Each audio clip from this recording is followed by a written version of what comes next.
Blood from Stone Tomahawk. Hi, little flute benders. Welcome to I Like to Movie, the podcast about movies. My name is Garrett Smith.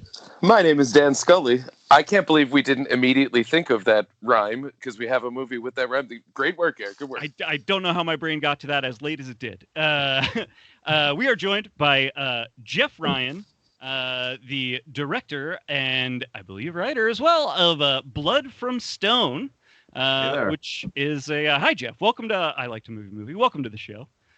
Thank you. Thanks for joining us. Thanks for letting me use your movie as a bone tomahawk rhyme.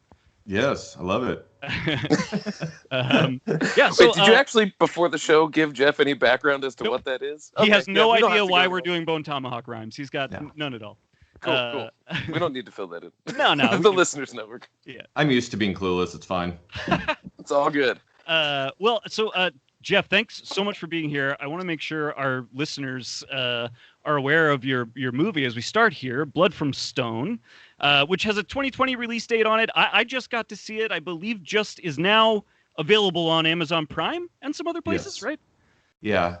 It's on Prime, Roku TV, Tubi, Google Play. I think you can even rent it on YouTube. Awesome. But then be bouncing out to a few other platforms. You know, typically small indie release. It kind of trickles out into other platforms, but it's getting out there.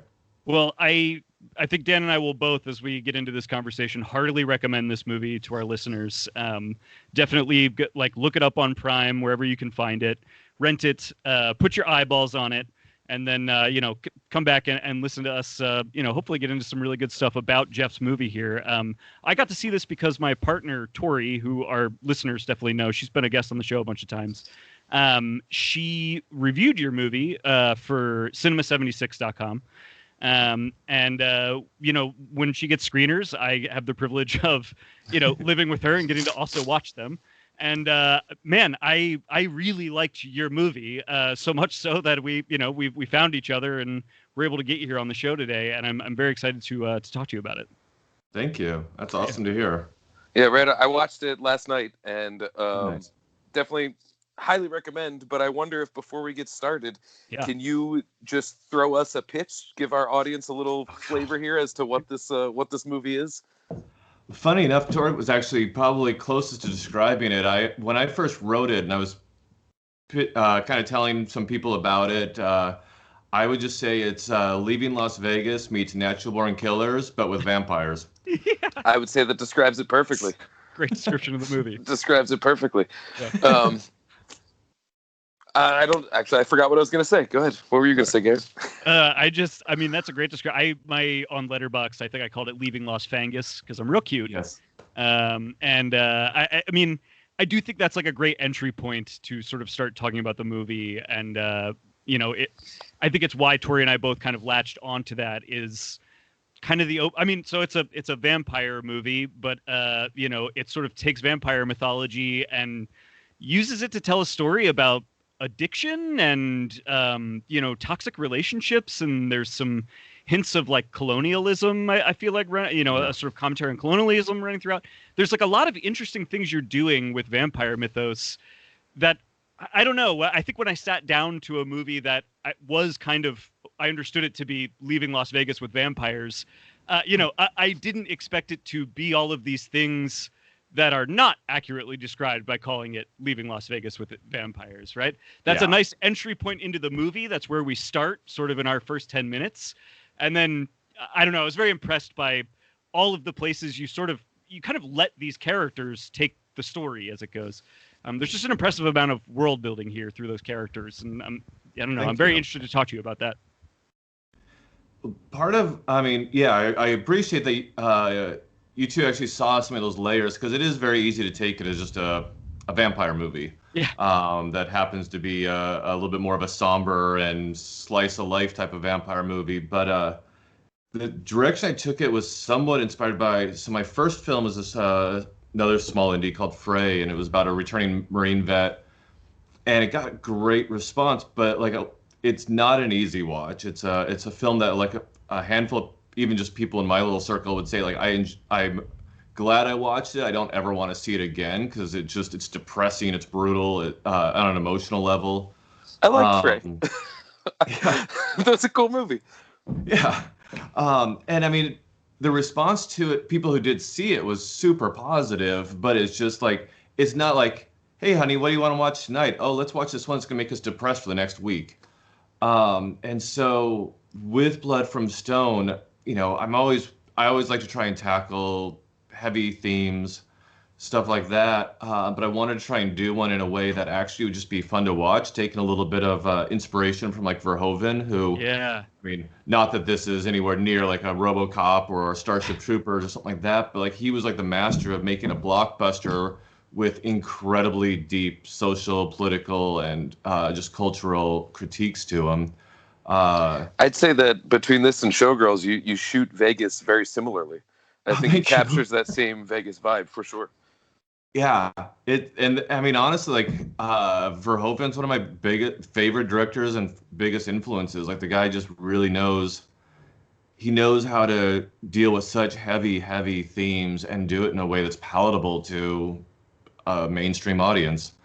And so kind of what I wanted to do is, you know, and I jokingly refer to like Frey was my like post-Bush, early Obama, like malaise years of like just accepting the wars are going to go on forever. There's nothing we can do about it. And the economy sucks, but go screw yourself. The banks are fine. So everything's good. So that was my first film. Um, this one was kind of, you know, started bubbling like with, you know, the sort of backlash, like the sort of Tea Party into Trump, like this, you know, cultural sort of, can't think of the word right now, but just this like animosity toward this changing of eras of, you know, I jokingly always say like my grandfather was a wonderful human being, but he stopped caring about about like the world anymore after like John Wayne stopped making movies and black people got to vote. Mm-hmm. It's like after that, it's like, well, they just took the world from me. I no longer matter. And so he checked out. And so that was kind of an inspiration for like Yurei, this guy who he's a vampire, has been around for centuries. He's used to being the king of the world. Everything was handed to him on a silver platter. Mm. And now all of a sudden his girlfriend has developed agency and she's decided that she doesn't want to be with him anymore. There's police and investigations, so he can't just get away with whatever bad things he wants to do, you know, similar to like a Me Too sort of movement or that sort of thing. So he's got this like emotional backlash that he's dealing with of this changing culture. And then for Daria, she's learning that agency. She comes from a different era, and how does she navigate this new world where she gets to make choices, whether good or bad? And so kind of trying to explore ideas like that are relatable to the current times we're in, but doing it through something that's not so heavy-handed. Like I try not to let my own politics get into the film, but just let the characters explore the ideas that are always circling around in my head. Yeah, I think that's where this movie ended up being so strong for me. When I first hit play on it, I saw it was just under 2 hours, and I was like, oh man, okay, that's a lot of time. Which I can watch a movie that's 10 hours long if I need to, but when I'm sitting down to watch a movie for work, I'm like, I don't know, it's going to be long. Yeah. And almost immediately that fizzled, and it was because, even just upon their introductory scenes, I immediately cared about just about every character that you put in front of me. And so I went in expecting like, okay, this is going to be, like a lower budget vampire movie. We're going to see some gore and stuff like that. And within 10 minutes, I was like, no, I actually care. This is, I'm drawn in, and it also delivers on what I expect from a vampire movie.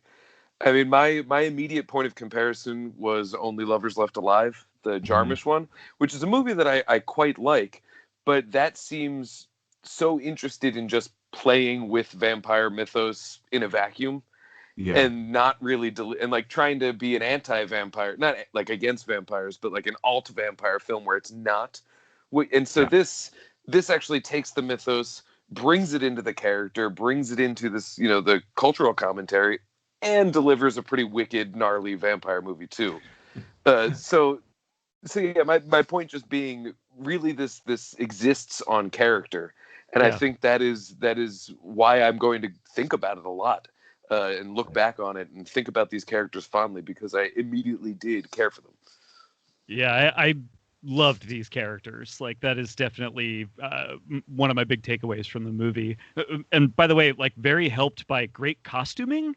That was something I like really, really loved about the movie. I thought the costumes were really good and distinctive, and they tell you a lot about the character. Like, they do feel like what these characters would wear, but they're all advertising a certain version of themselves with like what they're wearing, and that's part of their characters. I really, really liked it's even specific with the doctor too. And she's like, "Oh, you should have kept your scrubs." And he's like, "Oh, I wanted the suit." Yeah, and then they get all horny on the idea of violence. It's pretty great. Yeah. I appreciate that, because I was also the costume designer. So. Oh, right on. That's amazing. They're great. I genuinely, I was like so impressed with the just overall world building here, and how much the costumes felt part of the characters and vice versa. But Jorah really did look like a cowboy zombie Bob. Yeah. Yes. So I'm into that. Dan and I were laughing about that line this morning. It's so good. That just, when you get like a phrase stuck in your head instead of a song, I have had Cowboy Zombie Bob in my, because it's just so, it says so nice. It's just great.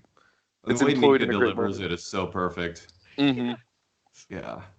Geoff, what you said earlier made me think of two things that I wanted to bring up, and one was just that I do think like one of the great things about genre and genre movies is it offers the audience a certain amount of distance from the material. And so it does become something where my partner and I will watch rape revenge movie after rape revenge movie, even though we never want to see rape in any movie. You know what I mean? And it's because genre offers this, like the appropriate amount of distance, I think, for an audience to be able to be entertained. And then I think if you're like a smart filmmaker and you want to do this with your movie, you can then use that little bit of distance and the entertainment value that's inherent there to be kind of subversive and do the Verhoeven thing of like include the social commentary like within that. And it becomes a movie that you want to watch as opposed to feel is too heavy, even though you could be talking about exactly the same things as a movie, absent of genre.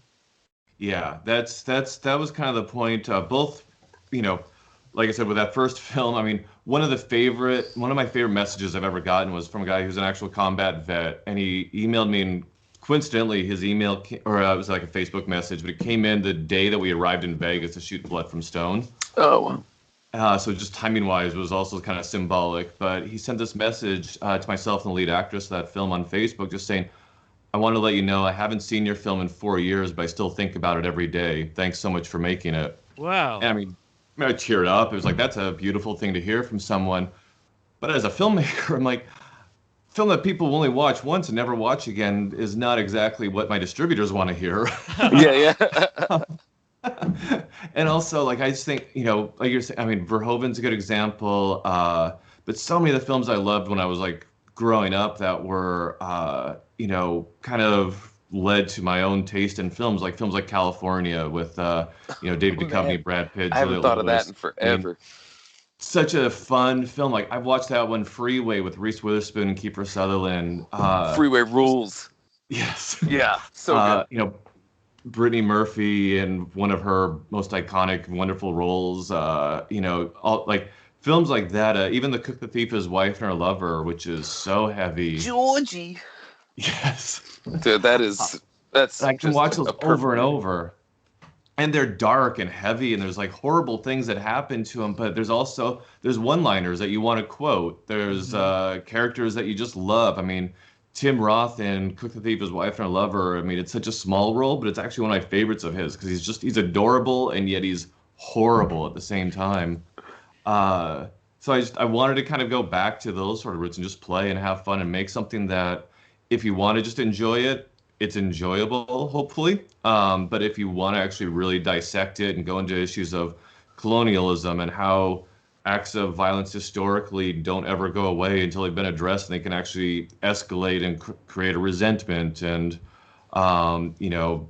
issues like that. You can get into issues of gender politics with it. You can really go in and dissect all that stuff if you want to. Mm-hmm. But if you just want to see vampires be vampires and do some horrible things to each other and to random degenerates and vagrants in Las Vegas, then you can do that too.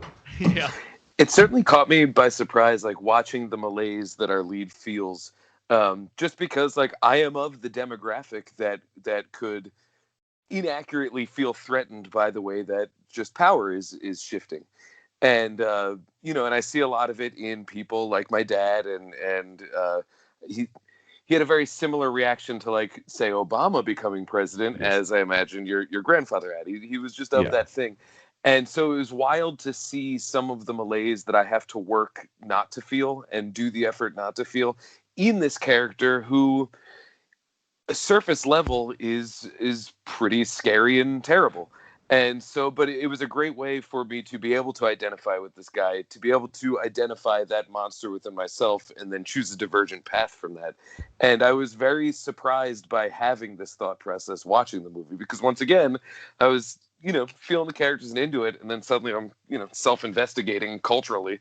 So it was definitely, kudos to the way that character was written, because I'm able to identify with a guy that I look, sound, and act nothing like, but internally have so many things that I'm like, shit, that's my vampire, that's my monster in there that I have to be careful about. It's really great.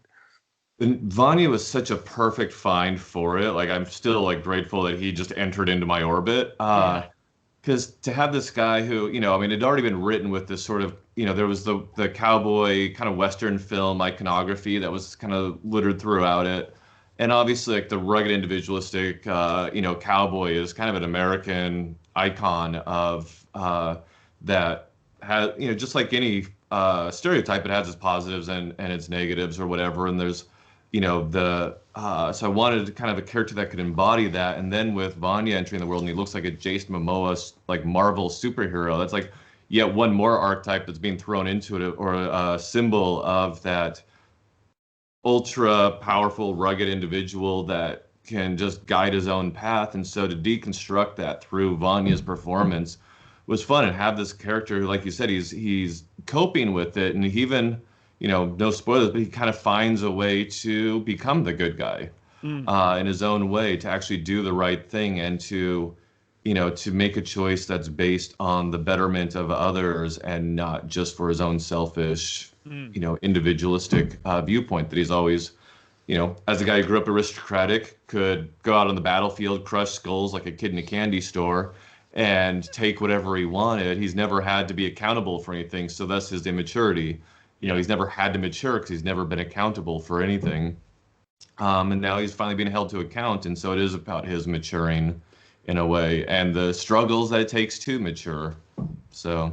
Yeah, I actually, when you were, two things about that. When you were talking earlier, and now about him again, something that didn't occur to me while watching it, I was very much thinking about the idea of this kind of changing landscape for, I guess, like, men in America, basically. I was thinking about that throughout the movie, but what I wasn't thinking about was that, like, he is kind of an ultimate boomer, like, when you think about him on that long timeline, right? Really? Where it's like he's been around so long and has never had to be accountable for anything. Yeah. And it's like, I did not think about it. Every memory is the good old days. Yes. Exactly. But only if you see it through the lens of completely just you and your vacuum. Yeah.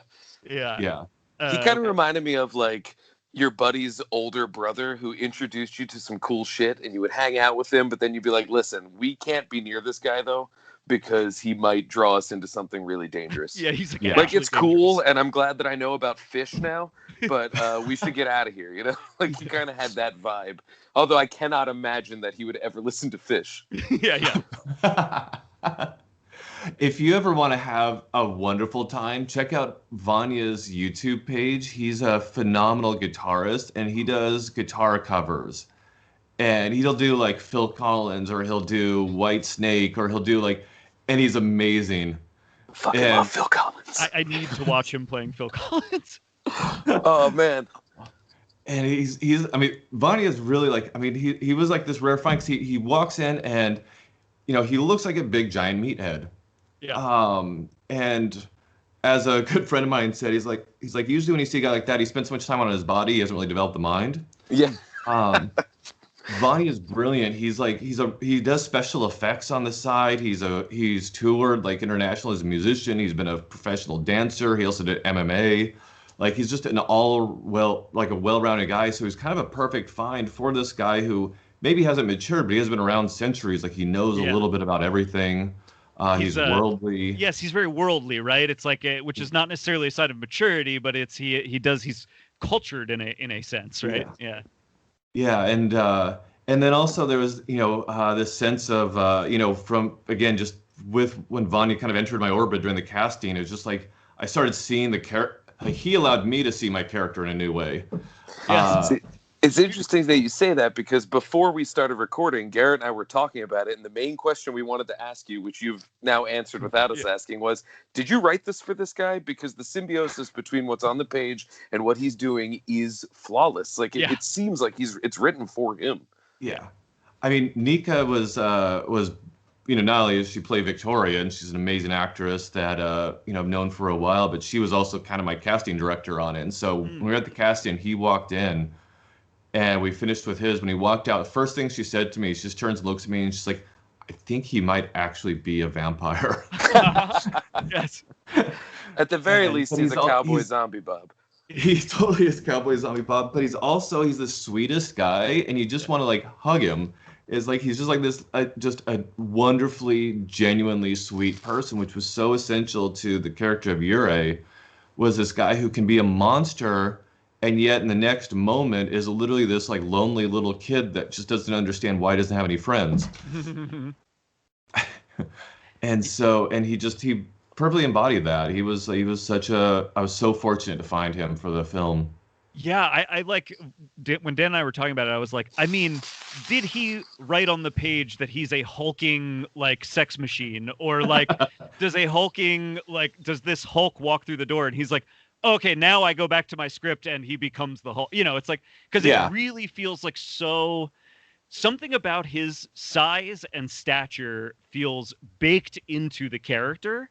And that is like remarkable to me that is sort of just a synchronicity of the universe that like, your script and his person kind of unite like that. I put together like a bunch of like when I first wrote it and I was starting to kind of like pitch it around and try to, even just figure it out on my own. I put together a kind of a mood board for it of like just different, like who I saw the different people in it as. And for him, it was people like, Glenn Danzig, Rob Zombie, or Cowboy Zombie Bob. People like that, even some, I actually had a little bit more refined. I even had some images from like John Varvatos fashion ads and stuff like that. So he was good at in my image, it was sort of that still held on to a little bit of that aristocratic playboy type of vibe that you see in a lot of vampire films, but also like this kind of like guy who's adopted this cowboy rock and roll image. And then, like I said, Vanya entered my orbit, and I was just like, he's so much better than what I wrote. Yeah, that's true. Like a slight wardrobe change would put him right at home in the Interview with the Vampire. Like he has that's like you could easily tweak him into that, but you put the Zombie Bob stuff on him and that suits too. Yeah. And it is fascinating because I don't see a lot of larger vampires in like any mass media. They're always skinny and like sexy by way of being svelte or by being like hidden, and he is not small and not at all hidden. He's very large and in charge. But thinking about a vampire in the form of that body type is quite scary when you try and take it as a horror thing. And it's something that kind of felt new just because I haven't seen a large vampire in a while. When we were doing the audition, the scene that we had them read for was for his role was the rideshare scene. Yeah. Yes. Oh, and that poor driver was so bad. He has kids. I didn't feel so bad for the people that were him in the back seat with two other people. Yeah. It's like that alone is a punchline. Like I don't even have to do anything. Just him in a rideshare is a punchline. Yes. I thought it was a really fun choice too to have the guy enter first and have the girl on the outside. because there is this sort of subconscious thing that this guy's like, I'm just going to make sure I get between this dude and my girl. And it's like, bro, that guy could break you with a blink of an eye, so don't even act like you're so tough. It was such a great choice. Thank you. Yeah, I've been that guy before that puts myself between the woman and the threat, knowing that at most I'm a 5-second speed bump. Yeah. I can't protect you, babe, but I will delay damage for just a little bit. Just a little bit. That's what you get. That's what you get when you're with me. Dan and I were actually texting about that scene earlier today because we both really liked it. But the particular thing that it was so funny, we both kind of like said this independently of each other, was just like when that scene started, I was like, oh, this is what this movie is. Like I thought that was Uber vampire going on a hunt. I thought that was going to be the plot of the movie. That like Act 1 was all to get us to like this point where it's like, and now here's where he discovers this thing that allows for him to be the drunkest vampire of all time, all the time. Yeah. And I was, by the way, I really love that the movie does not do that, veers away from that and continues to go on to other things. But it was very funny that both Dan and I had the thought of like, oh, wow, what an idea. Okay, we got a movie here. It did that like Jaws beach psycho shower thing where I was like, oh, it just occurred to me how horribly dangerous the concept of an Uber is. If you so choose to exploit the mechanism for evil, it's right there. Yeah. I got terrified for a minute. Well, I haven't seen it, but apparently earlier this, like around the end of 2020, early 2021, there's apparently a movie about a Uber serial killer. I've seen it. It's called Have Spree. you? Okay. Spree. And it got stars the kid from Stranger Things. Yeah. Okay, I've not watched that yet. Was it the good? guy who plays Steve on Stranger Things. He's a great actor, and I think is very good in the movie. And he's in those Taco Bell fries commercials that Saulnier made. Yeah. Spree is a cool movie that I don't know how else to say this other than just it feels very much like a boomer panic movie. Like, what are the kids doing with the internet? You know what I mean? But but Frillo, what are the kids doing with the internet? I mean, let's talk. I don't want to know. But it is actually a pretty entertaining movie for what it is, I think. And he's tremendous in it. That kid. Yeah, it looked pretty cool. Yeah. I did not know that was the concept. Yeah. Nice. He's an Uber serial killer, basically. But not a vampire. Not a vampire. Next. All right. Done. Well, one of the critiques I got of the script when I was first kind of passing around is like people felt like thought it felt very episodic because it's like, oh, now he's an Uber driver and now he's with a prostitute and her pimp and now he's that, and same with like the Daria character. It's like, oh, she's got this guy and then she's got this guy and then she's, so it has this sort of episodic vibe to it. Each of those I probably could have turned into their own film, but it was kind of, Oh, sorry, what was that? Well, let me pay you 2 compliments on that structure, because I think, for one, the nature of it being a Las Vegas movie makes for... I actually think the episodic... That's what existence is like in Las Vegas. Quite episodic, yeah. Exactly. Like, I think that actually very much justifies that structure in and of itself. But the other thing is, I think as an addiction movie, that structure is almost necessary. I think that is... The experience of addiction feels like that, I think, especially in retrospect. And then I also think that as we are watching him go through a downward spiral, seeing each of those episodes represents a very specific part of his progression, I think. And I think that you almost need it to be that series of episodes in order to... It's like by the end of the movie, you understand the full trajectory that he has been on, that his former partner has been on throughout the movie, and the way that they intersect and affect each other. But it is in that full scope of the movie that those things become clear, And so anyway, I think that episodic structure is like almost necessary, or at least justified by the type of story you're telling. Well, and I'll add too, being a vampire movie, it's hard to show the progression of day to night to day to night without day and night being a thing. Yeah. And with Vegas being a town that works very, very hard to make sure you don't see daylight unless they so choose to let you see daylight, the episodic nature works. And I think just for the sake of rewatchability, I can see myself watching this again, or, let's say it's just on TV, it's the kind of movie that I feel like, oh, this is that scene though. We'll watch this, and then we can move on. And then every scene is that scene where I go, oh, no, we should watch this one. This is cool. And so I feel I'm going to watch this a lot and show it to people a lot, simply because of that episodic nature, because it just keeps drawing you in with these like mini movies. Cool. I'm glad it worked, because it was one. I mean, I thought in my head it did, but I literally told everybody, cast, like main cast, crew, like, we might be making a flaming train wreck. I have no idea. Because like some of the, did the script review things where you pay a couple $100 and some anonymous person sends you back their notes. And I take all that with a grain of salt, because I know they're kind of going more of like the studio system type of film or something like that. But like one of them, like they literally said it's like the percentage odds of it ever being rated fresh on Rotten Tomatoes was like 6%. Why would they? That is insane to me. That is what a weird metric. You're like, here's $300 for you to tell me what my Rotten Tomatoes percentage is going to be after reading my script. I mean, those like had information like box office, all this sort of stuff. But I got that. I got a lot of like really negative stuff about the character Yurei, about how he's not likable, and he's like as a protagonist or a main character, even an anti-hero. And stuff like that. But again, like so much of that was in the casting. I'd love to give my writing the credit, and I'm glad you enjoyed some of the lines that I did have in there. But we searched for. I would say likable was his big asset. I found him so likable, and that's what made him such a potentially scary presence in every moment. Yeah, because you could see why people would want to hang out with him. Yes. Yeah, he's a cool dude. Yep. And he buys drinks. So. Yeah. Oh, yeah. I mean, his whole setup that he has going on in that, opening scene is like you immediately get it. You're like, yeah, I understand how these guys fall victim to this and why this works for him probably as consistently and frequently as it does. And that's a great little rug pull in that scene too, when he's like, oh yeah, he's like one of your regulars, and she's like, never seen him before. I did like an bug like kind of thing. That was cool. There was, if I have one regret, like somehow on such a small budget with a really our entire production team was 9 people. Wow.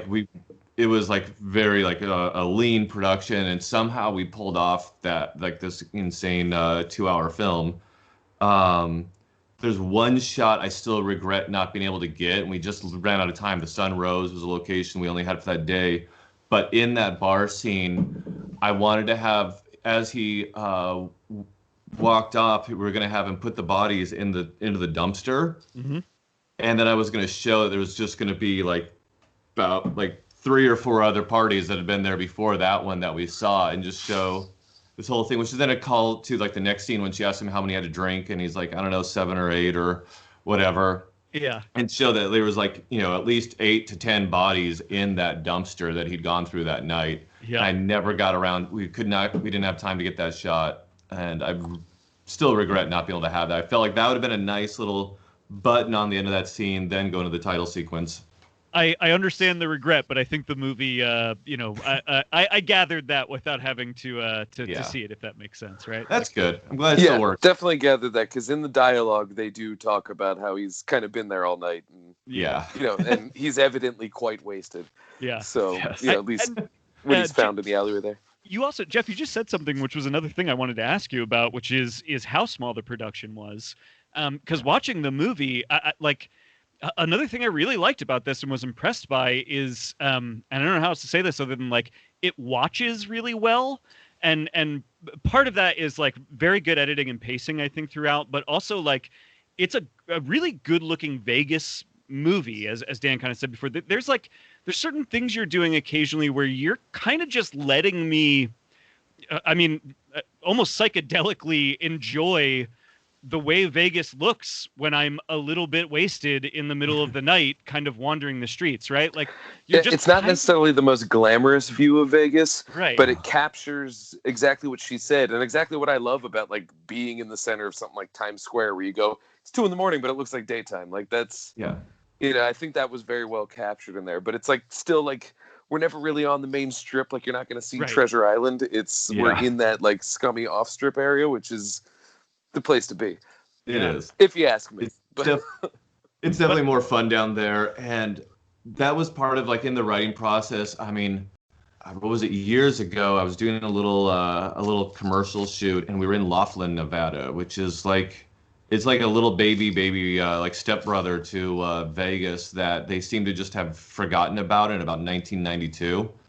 And it's a fascinating place. And I was there, and just like we were staying in one of the casino hotels, and just got this vibe of like this place that's like trying to sparkle and be this like beacon of light, but it's just depressing, and it's failing at it. And so I fell in love with that kind of a mood.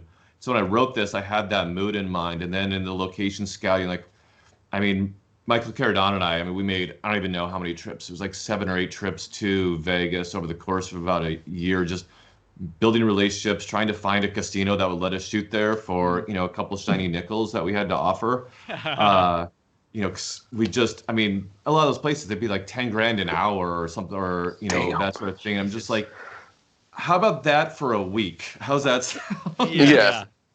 And just, the El Cortez ended up working with us and allowing us really incredible access to the place. I mean, that suite that Victoria's staying at was the guy, oh God, I can't even forget his name. He owned like 5 casinos back in like the heyday of Vegas. That was his penthouse, and it hasn't changed since he lived there. Wow. They let us like shooting there. I mean, all the stuff on the floor and the lounges, they just gave us this great access. And, it was just, I love that vibe, and just that vibe of a place that like has this artifice of just energy and life, and yet the whole purpose is to extract the financial life force from everyone that comes through the door. And so you see these people, and so just at a symbolic level, it's like this entire town that's based around not much different than what these vampires do. Right.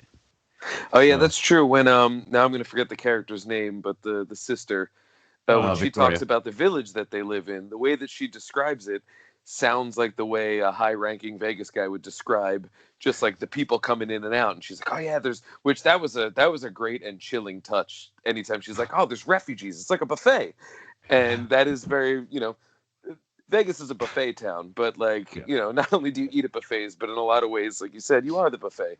And that is very true. Vegas does have that vampiric consumption schedule that they enact on everybody. Yeah, and it was a fun place to shoot. I mean, we shot it in August, which sucked because it was like 115 degrees at night. Yeah, but it's a dry heat, though, right? A dry heat. Not when you're stuck in a Prius with Vanya and 3 other actors, and you have to have the air conditioning off for sound. Oh, sounds horrible. That's a nightmare. My poor buddy out of Shola, he was monitoring image and sound, and he had to be in the trunk because, again, small budget. We didn't exactly have wireless rigs or anything. So he's like a couple inches taller than me, and he's crammed it in the trunk of the Prius with Duvetine over him so don't get reflection of the monitor in the back window. And it's probably like 150 degrees for him back there, and he's scrunched up a little ball. Oh my God. And because he's quiet, like we'd stop and we just forget he was there. Yeah. So. Yeah. Poor guy. Yeah. So I would like to just, I mean, I don't really have anything to ask about it, but I just want to bring it up. The scene in the bar, somewhere off the freeway, yes. That is hands down my favorite scene in the whole movie. Yeah. I think it brings home a lot of the thematic concerns, especially in the way that the air quotes classy sister that does things on the up and up can immediately just go right back into the hunt because she clearly enjoys it.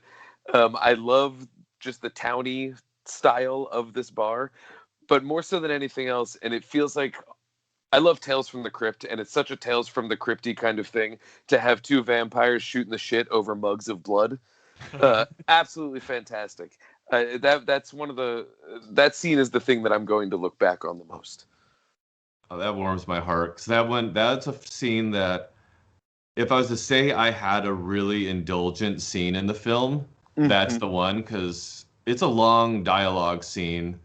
But when I wrote it, I had fun writing. Like, just it really is the main world building scene, because you do get some of their history, a lot more of like really who they are, and like a lot of stuff you've seen through the film. Now you see it through that context, and it sort of changes the perspective of a lot of it. But it was a really indulgent one because it is a pretty long dialogue scene. But again, I was so fortunate with Vanya and Nika. It's the one scene I've seen it 1,000 times because I edited the thing, I did the sound design. Like, you know, I've seen this film way too much. It's the one scene I still can just watch and just love it from beginning to end. Like, I just love Right on. performances. It rips. It totally rips. Yeah. It's the perfect like mix of everything in this movie. It has the thoughtful dialogue where characters built. It has the crazy hyper violence, and a lot of scenes have sort of an air of mystery to them, where it's not until they're over that you realize where they were going. You know, even in the cab scene when you know they just like the experience Garrett and I had, but like even in that one there was a point where I'm like, are they just buying these guys shots to be cool? Am I being like Stockholm syndrome here? And but no, and then you know it unfolds as it unfolds. But I don't know. It just feels like a really complete scene. Like if that scene in and of itself was a short film that was just that scene, exactly as it is, I think it could be perfectly self-contained. Nice. You know, there's so much story and so much, you know, reverse exposition being told that you don't even need the rest of the movie around it for that to work. With the rest of the movie around it, it's infinitely better. But oh man, it's just that is exquisite. Thank you. I love it. That is absolutely the scene that basically made this, like, took this movie from like, yeah, this is like really interesting and cool to like, I've like fallen in love with these characters. Like I think it's the scene where the movie really tips into like, I just at that point it's firing on all cylinders. I know exactly like what we're doing, why we're here, like the journey I'm following these characters through. It really, yeah. I hear you on the self-indulgent thing, but it is one of those indulgences that I think sort of makes the movie. And I don't think horror should exist without a little indulgence. I can't abide by a horror movie that's just like, well, we'll do it as safe as possible. Fuck that. Seriously, drink a mug of blood. Come on. Well, that's what we're here. And my justification was literally like, I'm like, we're 3/4 of the way through the film, or at least 2/3. Like if I haven't earned a little bit of indulgence by this point, I just failed. So I wouldn't say that, but sure. I'm glad you felt that way because the scene, it's just the right level of indulgence too. Like it could have gone splatter territory and then that wouldn't work. Yeah. But it's still effective. And that's another thing. All of the death in this movie has weight. Mm-hmm. And that is an extreme rarity even within the genre. And I think this one here is we don't know these guys well enough that their death has as much weight as say the cab driver.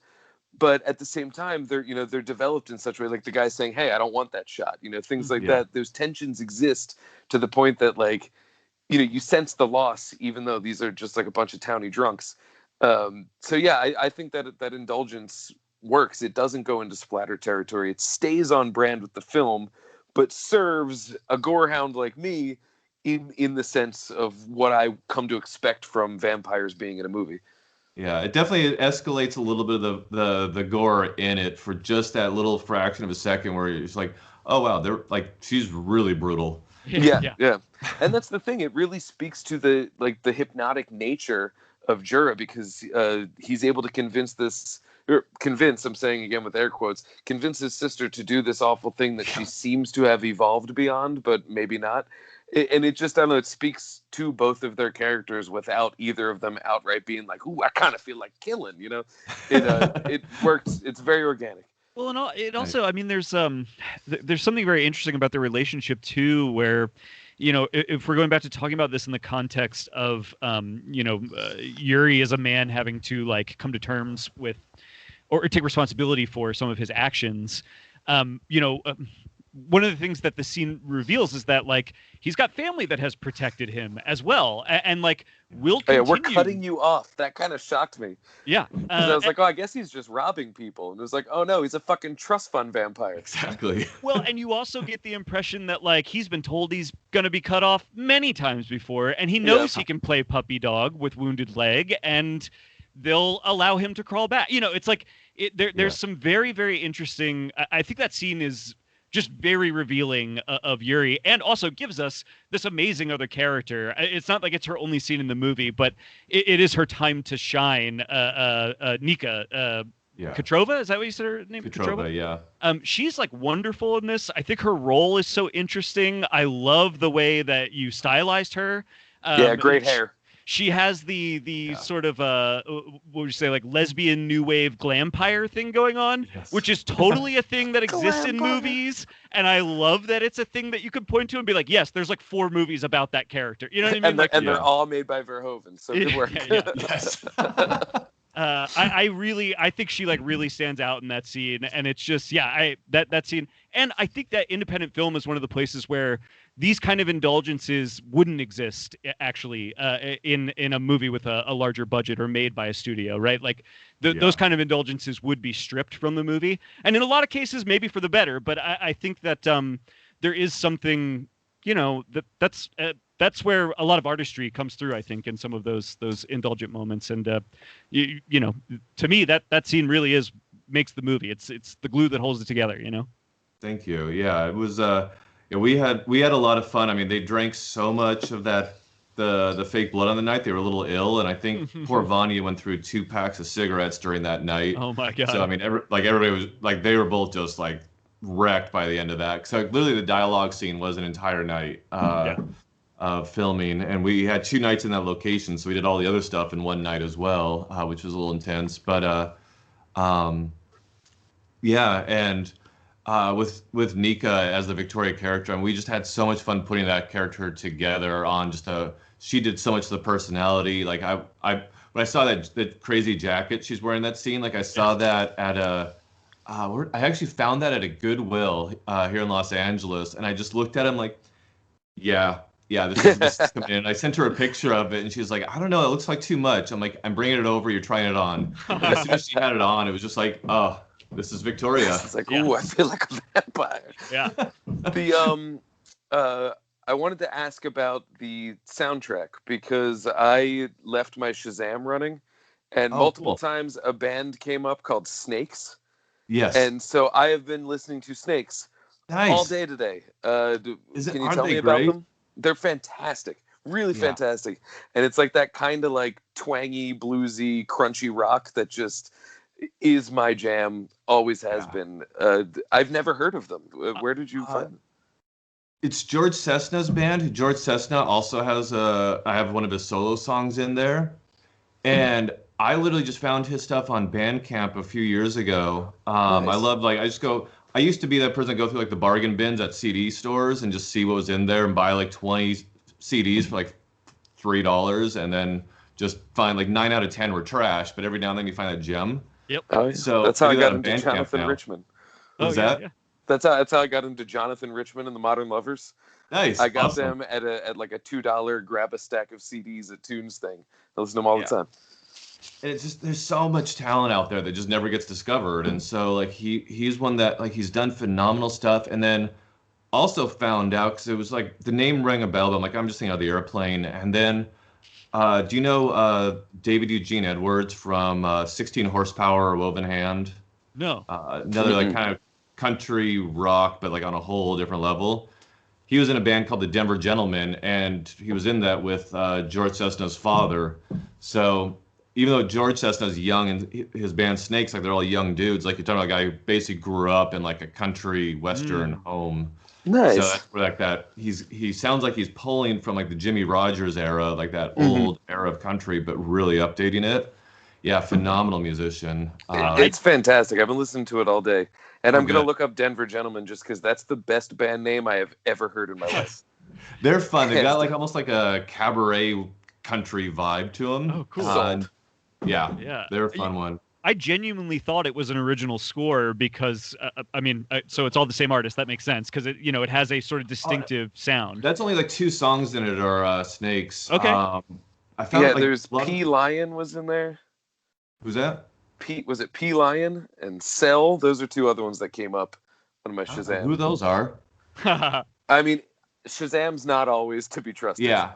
I mean, all the artists were ones I basically either found through Bandcamp, or there was one song that was done by Liberty Phoenix, who's of the infamous the Phoenix family, and I had met her, did a fun little shoot actually with them, and was just talking about the film, and she offered to write. So she wrote an original song for it, which is really cool. That's cool.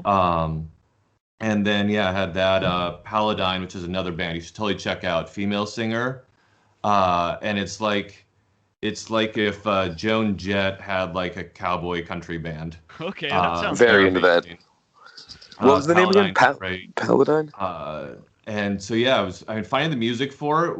Some of it was just bands I loved, and because they're on Bandcamp and they're small, like they were just happy to have it in there. And I paid a fraction of what licensing costs should normally be. Yeah. So I gotta know, did you try to get a Rob Zombie, or did you not even think to get a Rob Zombie? The only one I tried to do is I wanted to have, and Paladine actually recorded it. It's on their Bandcamp page. Is it this Paladine? No. Paladine with an E at the end. Okay, Paladine. Got it. Yeah.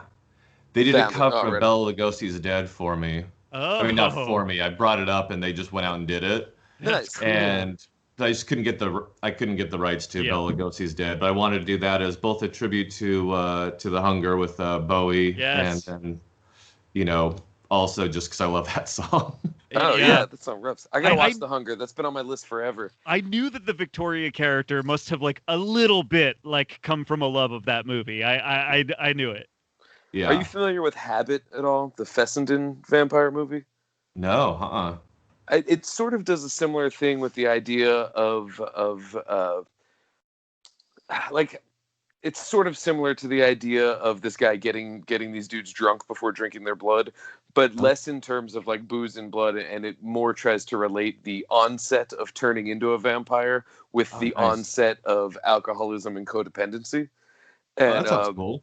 It's really cool. It's Larry Fessenden. He made it. He did like When to Go and No Telling and a bunch of other stuff. Okay. It's a kind of a brooding little, very low budget vampire movie, but there was shades of it here, and I was curious if maybe you'd seen it. But if not, definitely check it out. It's cool. So the only part it really deals with the idea of like the vampire turning is obviously the guy that's tied up to the wheelchair, and then of course the Raymond character at the very end. Mm-hmm. Mm-hmm. That was a great laugh too when he's like, he had like 2 days left. What are you doing? Yeah. It's like when the waiter like takes your drink away before you were actually done. It's like, no, I'm still okay. I'm still sipping on that. Come on. Yeah.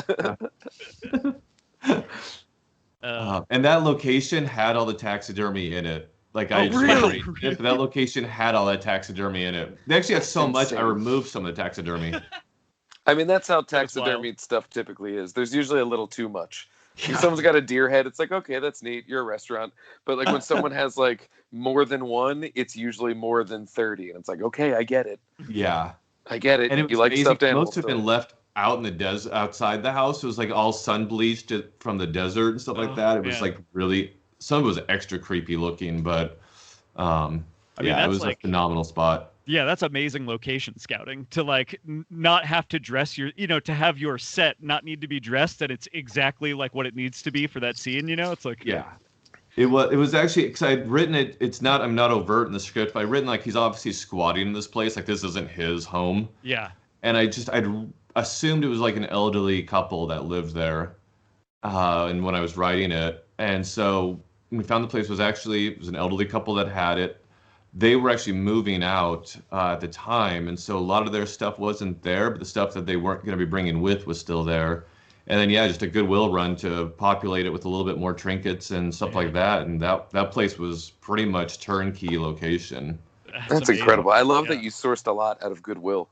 Oh yeah, that's the way to go. Goodwill's awesome for set design, for costumes. It's so good. Dude, nice. I just want to reiterate how impressed I was with like that aspect of the movie. I'm like honestly even more impressed to hear that you also were doing those things in addition to all of your other roles on the movie, because it is like, I really think the world building is pretty, for what a small movie it is. The world building is really great, and is sold a lot on things like the costumes and the locations and what set design you're bringing there. It's really impressive. Thank you. I mean, I was nervous because like being a writer, director, DP is already enough. Yeah. Then you throw on top production design, costume design, and because it's a small production, a few other pretty essential hats on it. It was like, there's definitely pushing myself to the limit of what I'm capable of. But one, I had a phenomenal team supporting me, like just people I've met over the years that like I'd meet them on a commercial job or on whatever. And it's like, this is something I need to keep in my life. And so when they all came together, a lot of them didn't know each other, but they came together. They became like a family and still are. Like we're all still very close.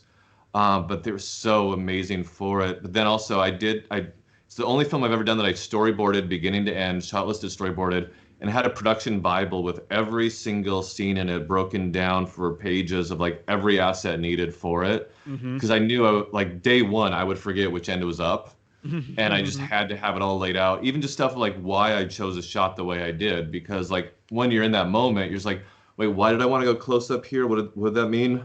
So I really made sure like it was all laid out so that because even the way it's shot, I don't know if you noticed, but in the whole movie, there's only 4 establishing shots. I didn't want to have, it was already had an episodic vibe. I wanted to have a continuous flow, and I wanted it to feel like you're weaving between Daria and Yure's worlds. Like they're only in 2 scenes together at the beginning and the end, and the rest of the time it's how those worlds are interconnected, how the stories are interconnected, and so how shots from one lead into the next or mirror each other, and trying to keep all that in my head. Like I was just spent a long time just really making sure it was all laid out. So when we got there, I knew what was going on, but also the team that I had with me knew what was going on. They knew on this day, this is why we're doing this. This is what's happening there.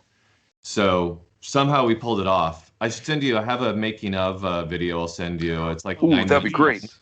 Yeah, it's a fun Did one. you find at any point that you deviated from this production Bible, in the name of like inspiration? Oh yeah. Yeah. Yeah, in fact, it was the first narrative I've shot. I totally did a buddy's short film like 2 weeks before that, and I did one of my short films years ago, but I don't count it because I did a terrible job on it.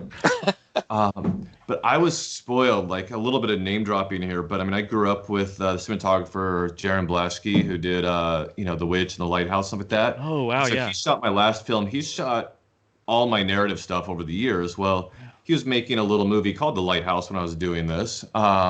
So for some reason he couldn't come and do a no-budget movie with me. He's busy winning or getting nominated for Oscars. I literally bought the Blu-ray of The Lighthouse like an hour before we started recording. Oh, cool. Awesome. That movie My Prime runs out tomorrow. Yeah. That movie's like perfection. Yeah, compliments to your friend. It's also a gorgeous movie. I've been saying for years that he's the most talented person I'll ever have the privilege of working with, but it's nice to see the world finally realize it and him having the opportunity to do it. Yeah.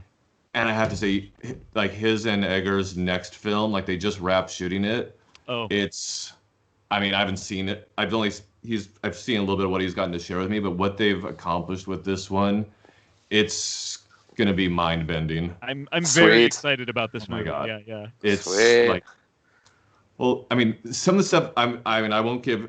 Some of it I won't say, and this is for him to talk about. But some of the stuff he did as a cinematographer is shit that no one has been able to figure out yet. And he's like, to be able to figure out how to shoot something in film that literally has never been done without CGI. He's like, he had my mind like broken one night trying to explain what he was doing. I'm just like, how? And he was showing me the screen test. I'm like, I don't know how the hell you figured this out, but like which yeah, he totally is. Yeah. And That's when amazing. you're shooting at 80 ISO for some of the night stuff, so the amount of light they needed to have to accomplish, it's just like the stuff that they were doing on this is just mind bending. So I'm can't wait. Ecstatic about it. But anyways, he was busy with that stuff, so he didn't have time for my little film. Yeah. So it was my first time shooting one, and yeah, so going back to that, like I loved it because I felt like it was almost like being in a band with the actors and we're just jamming, and you would find shit with that where you're just like, oh, this like going in. There was one, it's a small one, but with Daria and Raymond when, he's kind of wanting to check her out because there's some things that aren't right about her.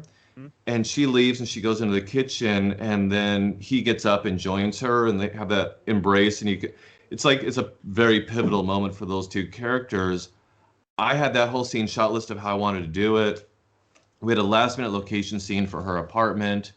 So we're kind of figuring it out, and while we're in there, like kind of blocking it and figuring out the scene, I was just like looking through the camera, and I just came upon that frame of them when they were hugging there, with behind her shoulders the refrigerator where she keeps her blood bags, and the cooler where she's carries them away, and then behind him is this dark hallway of unknown.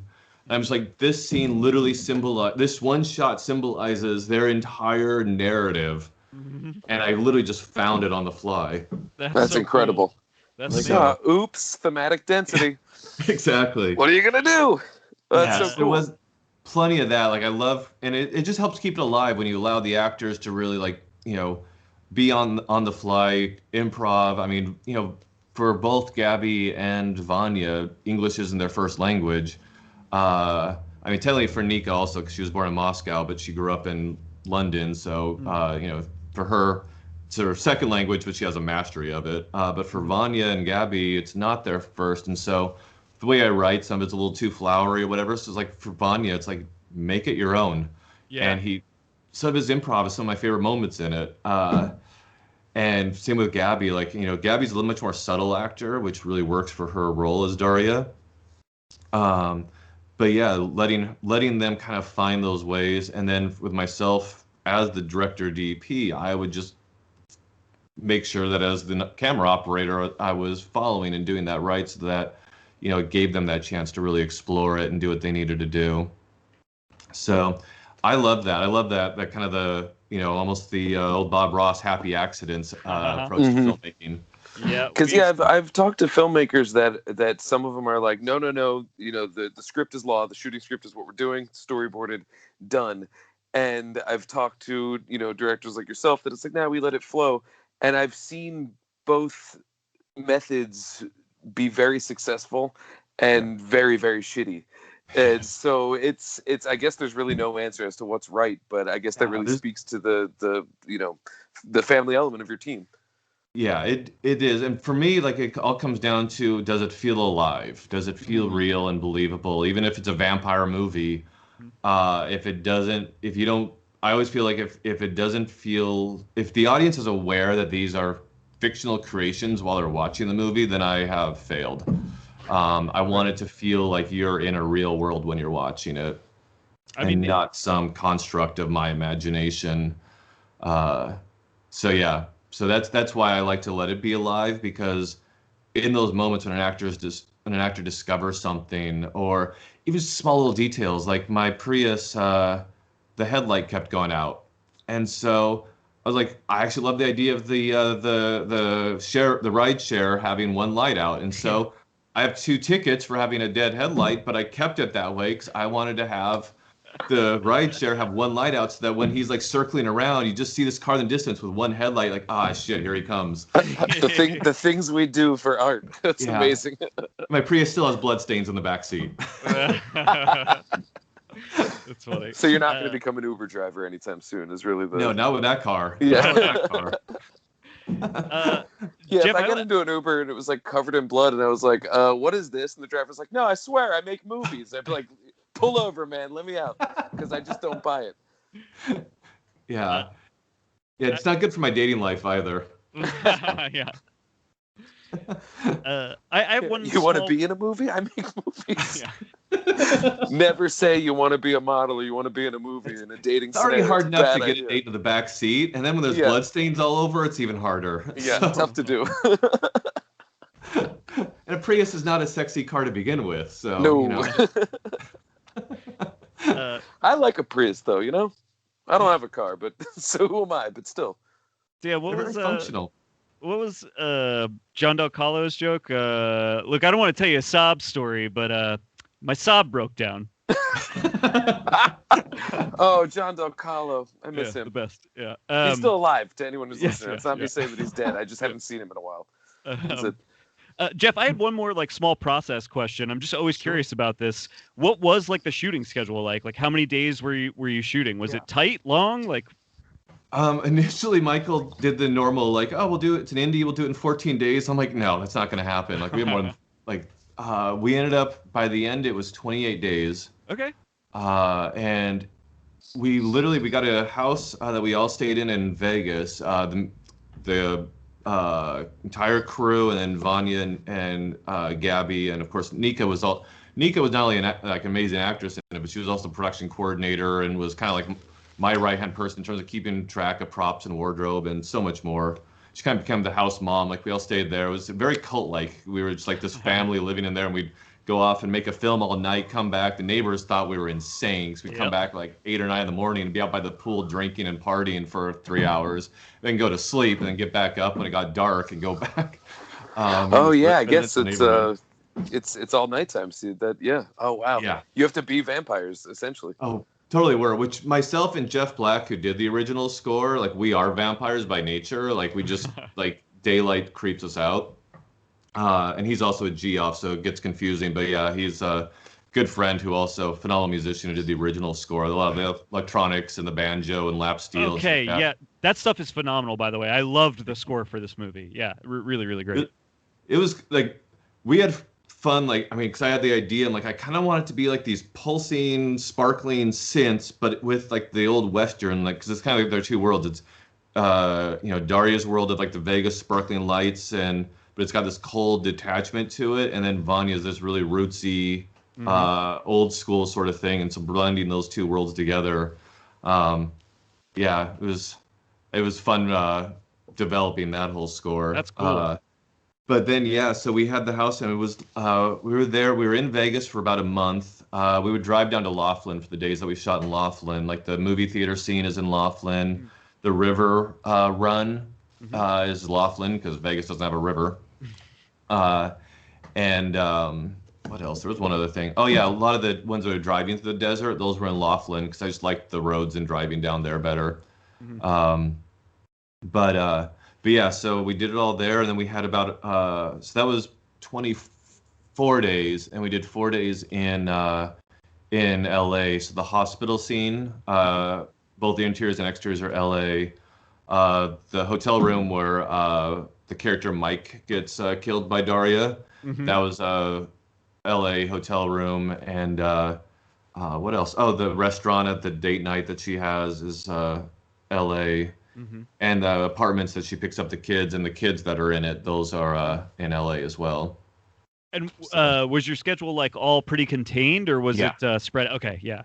Yeah, it was like we did that all over about a 6-week period. Okay. It was like one day we had to delay the scene with the kids. We had to do that one, like, it was like 2 weeks after we'd wrapped all the other stuff. We did the stuff with the kids. Okay. So for some reason, I'm always curious about schedules on small movies, because it's another thing that seems to like kind of vacillate wildly. Like, some movies get made in 4 days, and you're like, I just don't understand. And other movies, it takes them 2 years, because they can only do like week-long pockets or whatever, and so. And there was a chance it was going to be like that, but it was just one where we had my distributors of my first film. They came on early on as like investors on this one, so they put a decent chunk in. I had another investor on it, and then I live very modestly, considering, like, every now and then I do a commercial and stuff like that, but I just put it all into savings, and then like put it into my own films and my own, or cameras or lenses or whatever. And so like I had saved up a chunk for it. Well, then about a month before, the second distributor we had dropped out. And so literally just became like, that's when it was like, well, maybe we just do like as much as we can and then figure out like investment for the rest. And like at that point, like, we'd already paid for some locations, had a cast, like the momentum was going. And so I was like, you know what? I don't need a life savings or retirement. Just funnel it all in there. And so we literally just did that on it. And just to be able to do it, because it's like once you have that momentum going, to get it back up. And it's a huge cast. So many different locations. To try and wrangle that all up again would have just been a nightmare. So we just we got to do it all in one shot. Very impressive. I just hope it works.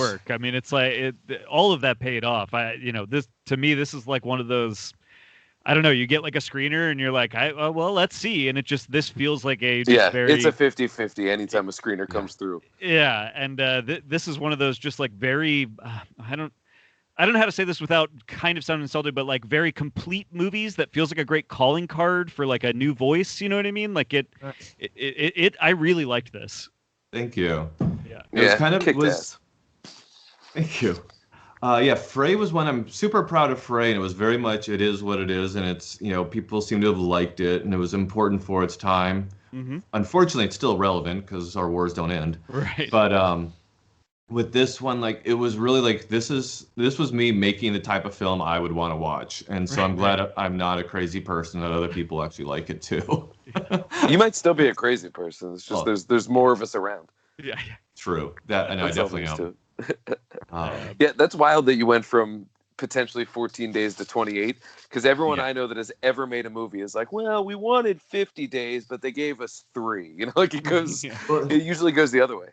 And part of that was because like we stripped down the crew so much. I mean, it was literally like, I already listed off a lot of the hats I was wearing on it.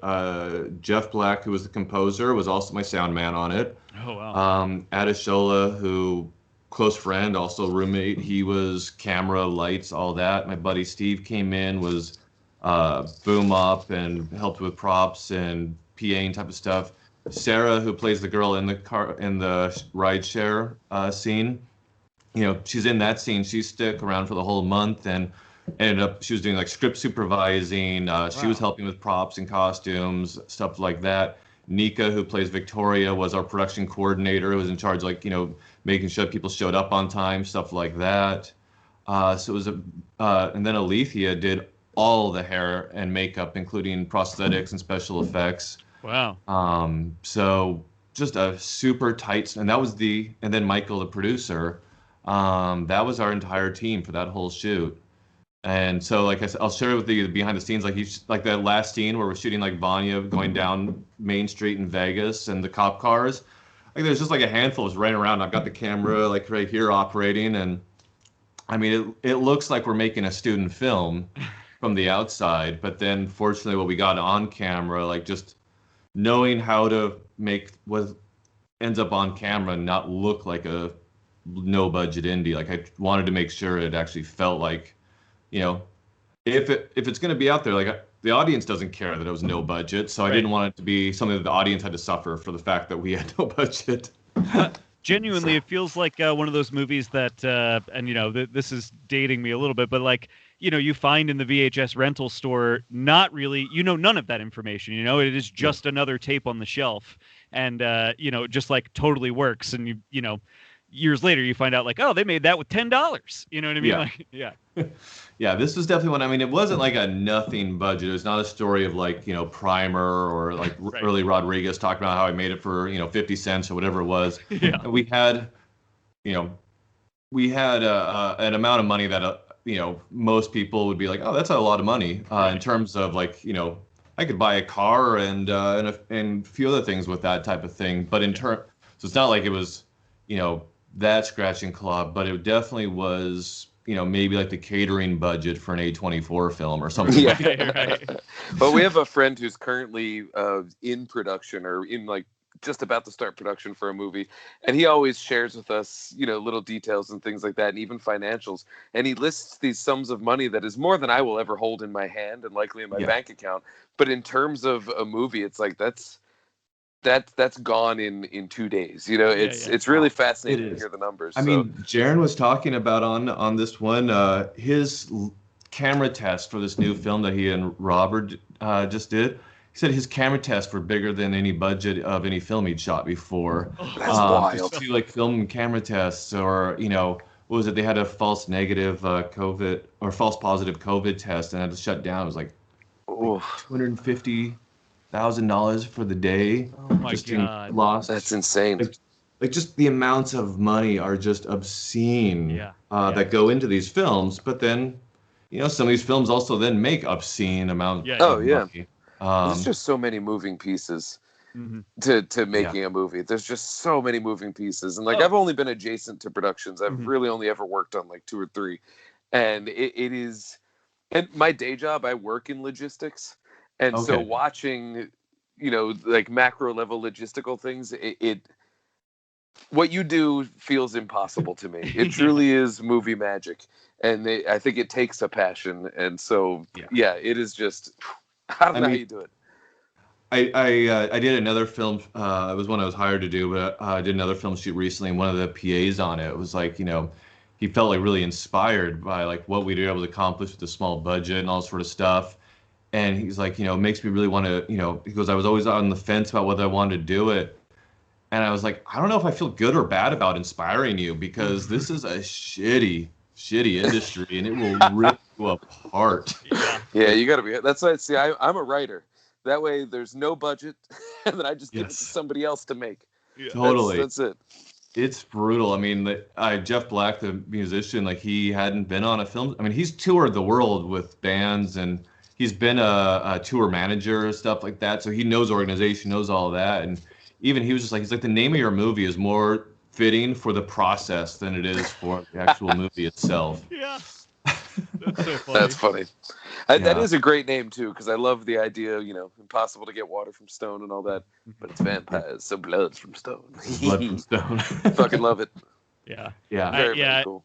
Dude, I thank you very much for like all your time here tonight and chatting with us about this. It got lost in the shuffle, but I have to ask, you mentioned everybody getting a bellyache from drinking all the fake blood. May I ask what that was made out of? Yes. So we had 3 different recipes. One was the main one that we had was found it on a YouTube video and it was brilliant. It was red velvet cake mix with coffee grounds to darken it, like just coffee grounds. Uh-huh. And water, and you do that, and it's the color. You might need to put a little food coloring in it to get it just a little bit better, but it's great because it doesn't have that ultra smooth vibe of like a fake blood. Like it looks like, okay, there's like a little bit of chunkies from the flesh and stuff in this blood. I like the fact that it was kind of brown actually upset me a little bit in my belly, which is good. Yeah, because I've never seen blood en masse like that, but in my head I feel like it browns a little. Yeah, that's, I mean, not that I've done experiments, but, I haven't done bloodletting just to see what happens. But, looking at photos and stuff like that to, again, trying to make it authentic. It's like when it first comes out, like, anyone that's had like a bloody nose or a bad cut, like knows how it looks when it first comes out. But after it's been sitting there a while, it gets a little funky looking. And so we had that one. And it was great because like for the actors, because like it tasted good. It tasted like red velvet, but then you get the caffeine from coffee, so you could go all night. That's true. Stuff. But we did some with that night, because we ran out of the frosting stuff. We had to do a last minute concoction where we went to nearby 7-Eleven, and nearby from that place was like an hour and a half away.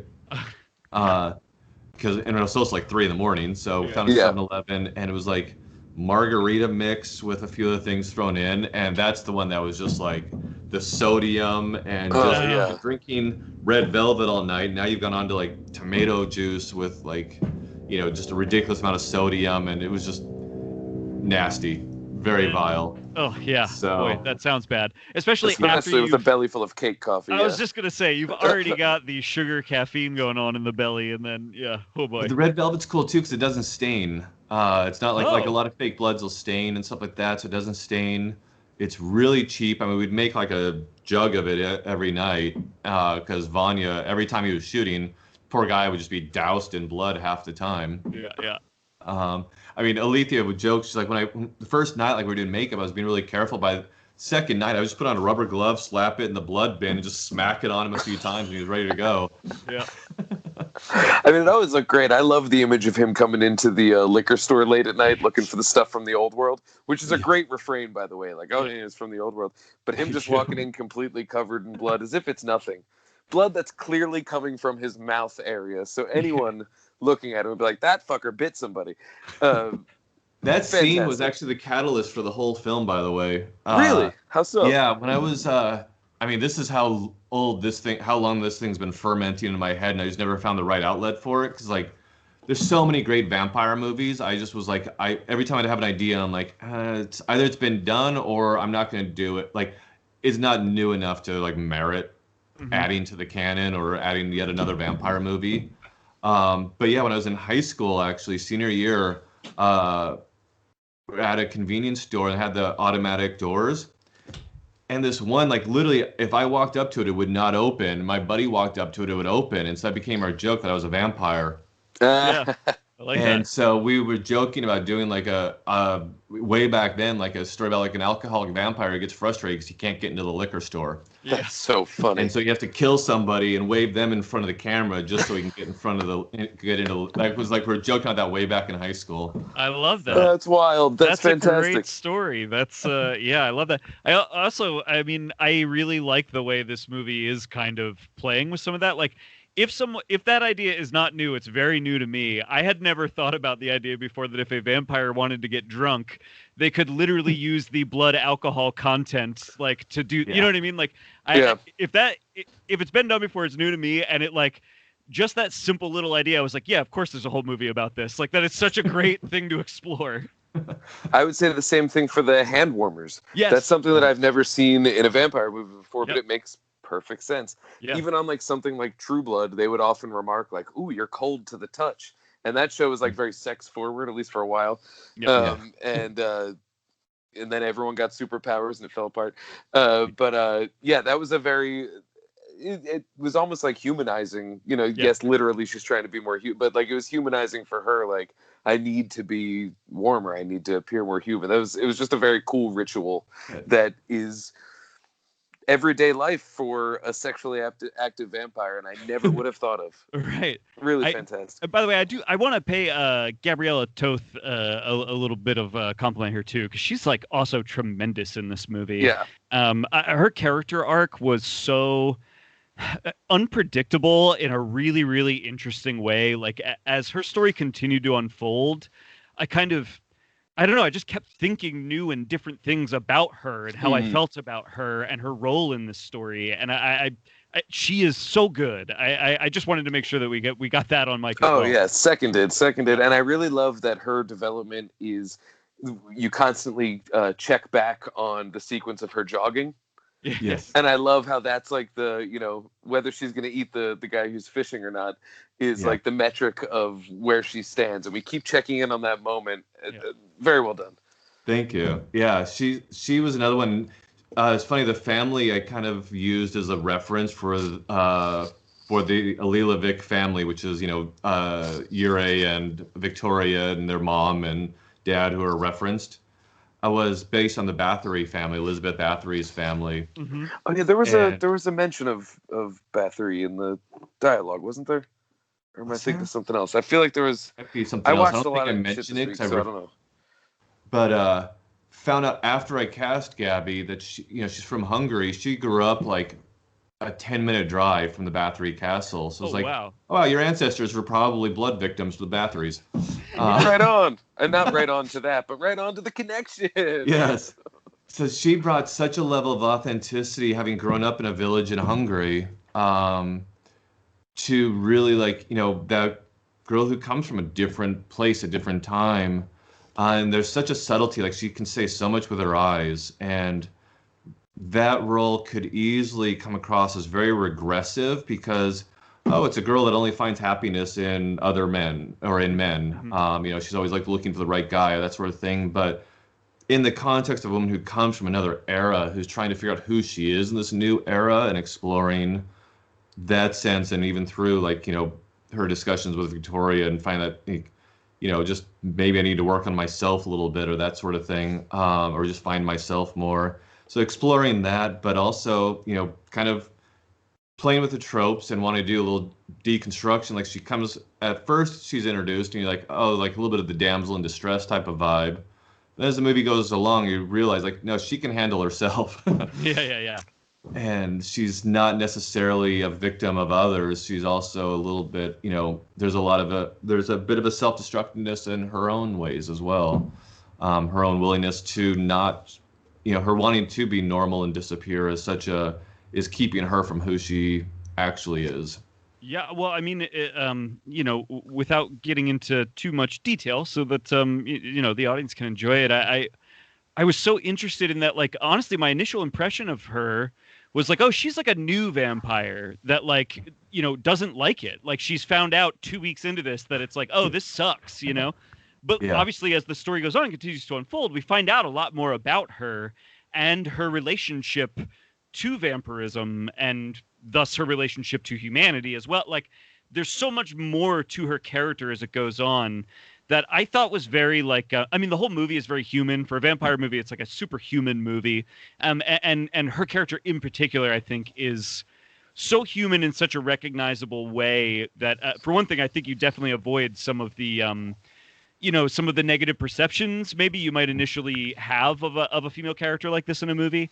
But I also think, her arc is, by the end, so interesting too. There's so many more layers to her than are initially presented. She has a curiosity to her that I think paves over anything that could be considered like a reductive portrayal. Right. Because it never reads as her trying to find value through these experiences so much as trying to find an understanding. Totally. Just of her place. And it's very well done, and that's half the script and half her really, really tremendous performance. Yeah. Thank you. Yeah, she was another, I was so fortunate with the cast in general. I mean, especially on a low budget indie, it can be really hit and miss. And with a cast and we had almost 30 plus speaking roles in the film. And shooting in Vegas, there's a lot of talent in Vegas, like surprising amount of talent. Like even some of the smallest roles, people just really delivered on it. And so it allowed, it can be hit and miss. I mean, in Frey, my first film, there was a couple of the smaller roles that you can tell we didn't have access to the best actors or we afford. This one, I was so happy with the performances. Like everybody really delivered. And so to me at least, there's not that one performance that just feels like, oh, that shouldn't be there.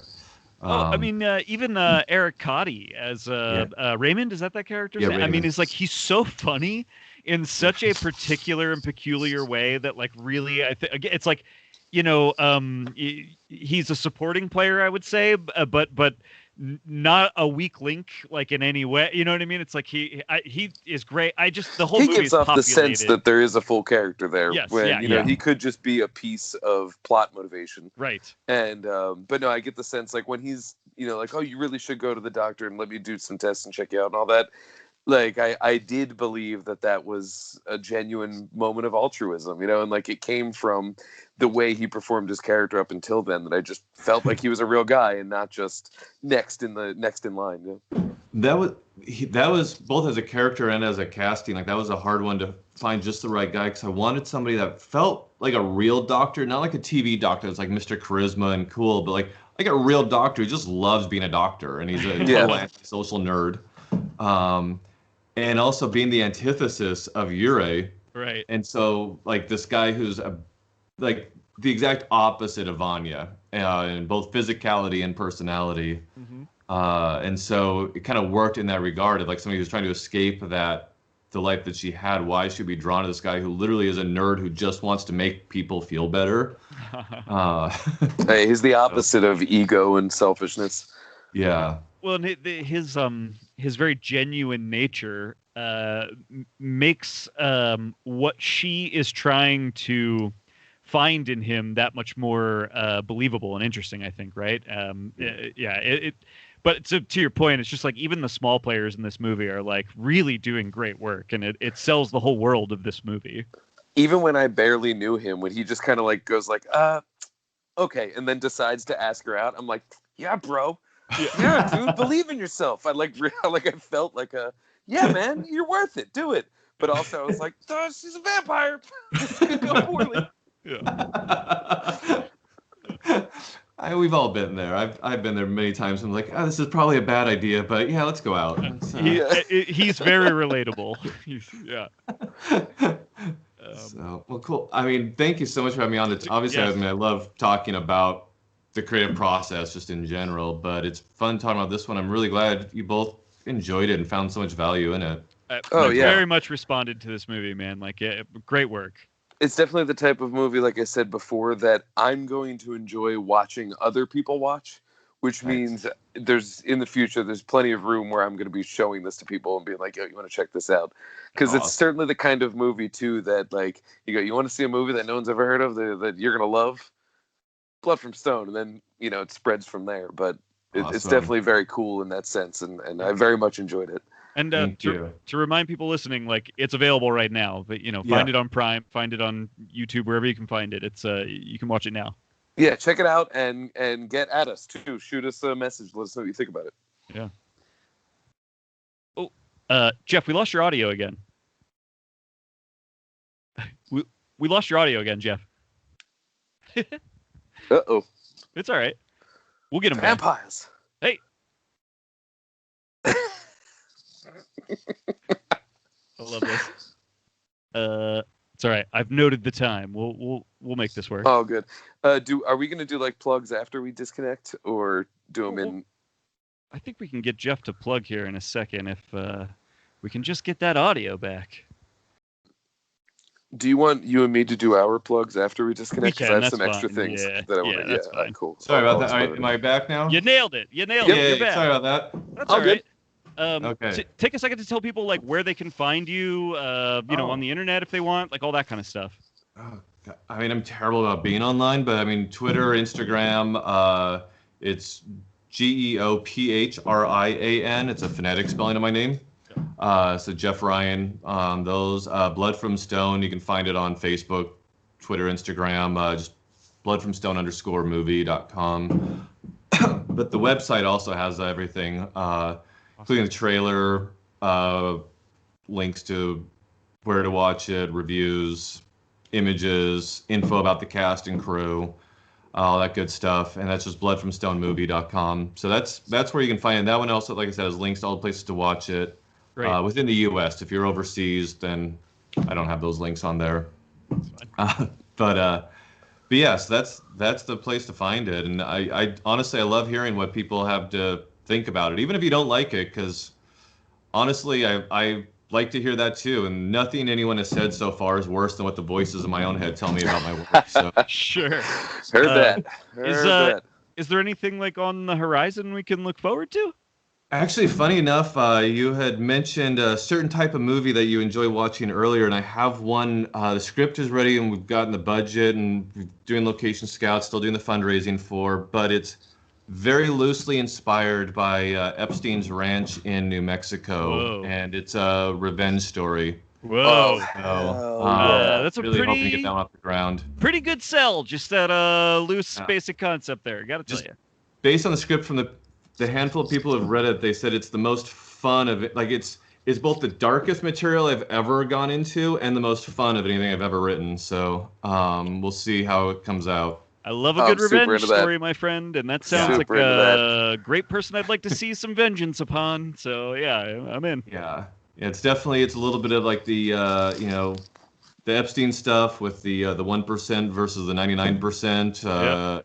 And this very elite deals with all that fun stuff, but it's just a balls out action insanity blood fest. So speaking my language, that is good. I'm interested in all of those things. I will look forward to this greatly. Cool, awesome. Eat the rich. Thank you. Yes. Thank you so much for having me on. I really appreciate it. Yeah, thank you for being on. It was awesome. Cool. Wonderful. Take care. Yeah, you too. And